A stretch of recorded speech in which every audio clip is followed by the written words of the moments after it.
नमस्कार दोस्तों, आपका स्वागत है चमत्कारी टोटके में।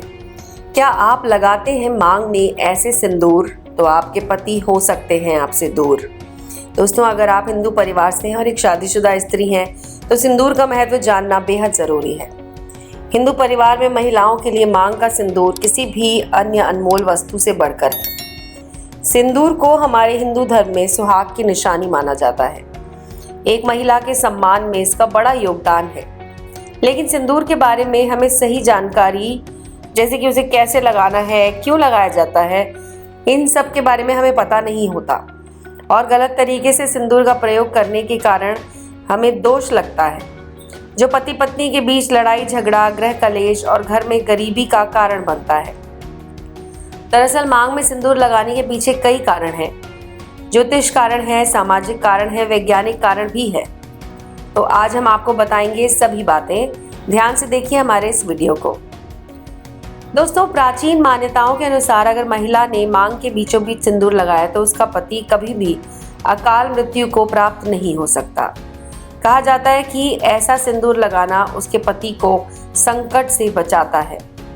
शास्त्रों के अनुसार जो भी स्त्री अपनी मांग के सिंदूर को बालों के पीछे छुपा लेती है, उसके पति को समाज में मान सम्मान नहीं मिल पाता। जिस ऊंचाई को वो छूना चाहता है वो वहां तक नहीं पहुंच पाता और हमेशा असफल रहता है। समाज में तथा रिश्तेदारों के बीच में वो छुप कर रहता है। इसीलिए सिंदूर जितना अच्छा और लंबा आप लगाएंगी, माथे पर लगाएंगी, आपके पति का भाग्य उतना ही अच्छा और प्रबल होगा। क्योंकि माथे पर सिंदूर लगाने से स्त्री की शक्तियां जागृत रहती हैं। शास्त्रों में बताया गया है कि महिला की सदैव नाक की सिद्ध पर ही माथे के पे सिंदूर लगाना चाहिए। कभी कभी महिला जब टेढ़ी मांग निकालती हैं तो उसी जगह सिंदूर लगा देती हैं, लेकिन शास्त्रों में ऐसा करना अशुभ माना गया है। ऐसा करना आपको आपके पति से दूर कर सकता है।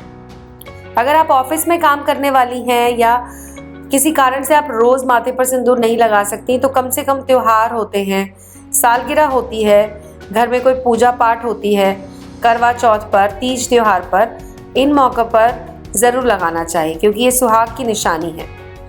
सिंदूर लगाकर जब कोई भी शुभ कार्य किया जाता है तो उसका फल कई गुना बढ़कर मिलता है। नवविवाहित कन्या को इस बात का ज़रूर ध्यान रखना चाहिए कि विवाह के समय उन्हें मांग में सिंदूर लगाया जाता है। वो सिंदूर संभाल कर रखना चाहिए। जब कोई विशेष कार्य हो, पूजा हो, तो वो सिंदूर ज़रूर लगाना चाहिए। इससे विवाह के समय जो आपको आशीर्वाद मिलता है वो हमेशा आपके कार्यों में सफलता दिलाता है और आपके परिवार में खुशियां और सुख समृद्धि बनाए रखता है। साथ ही कभी भी महिला को बगैर नहाए मांग में सिंदूर नहीं लगाना चाहिए। पहले नहा लें, पूजा पाठ कर लें, उसके बाद ही अपने माथे पर सिंदूर लगाएं। सिंदूर लगाते समय हमेशा आप अपने पति की लंबी आयु और उनकी सफलता के बारे में ही सोचें। उससे उनका भाग्य और भी प्रबल होता है। मांग में सिंदूर लगाते समय माता पार्वती को अपने पहले ध्यान में लाएं, क्योंकि अखंड सौभाग्यवती का वरदान माता पार्वती से ही प्राप्त होता है।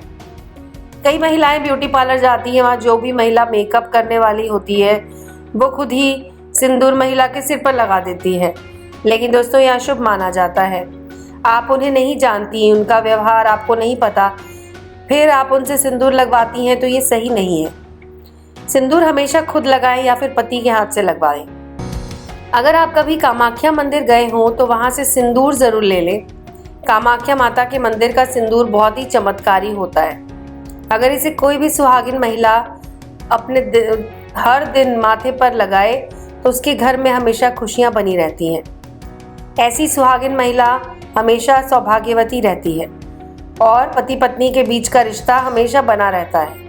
दोस्तों, शायद आप जानते होंगे कि अगर महिला के बीच मांग में सिंदूर है और सिंदूर लंबा है तो उसके पति की आयु लंबी होती है। जी हाँ दोस्तों, आज हम आपको सुनाते हैं एक कहानी। रामायण में एक प्रसंग आता है जब सुग्रीव ने बाली से लड़ाई में बहुत मार खाई और अपनी जान बचाते हुए प्रभु श्री राम के पास पहुंचा। उसने सवाल किया कि आपने बाली को क्यों नहीं मारा, जिस पर प्रभु श्री राम ने कहा कि आपकी और बाली की शक्ल एक सी है, इसी कारण मैं भ्रमित हो गया और नहीं मार पाया।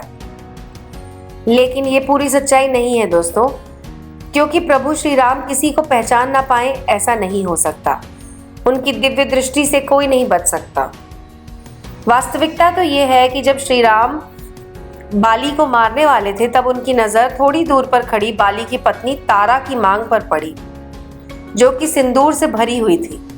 इसलिए उन्होंने उस मांग के सिंदूर का सम्मान करते हुए बाली को उस समय नहीं मारा।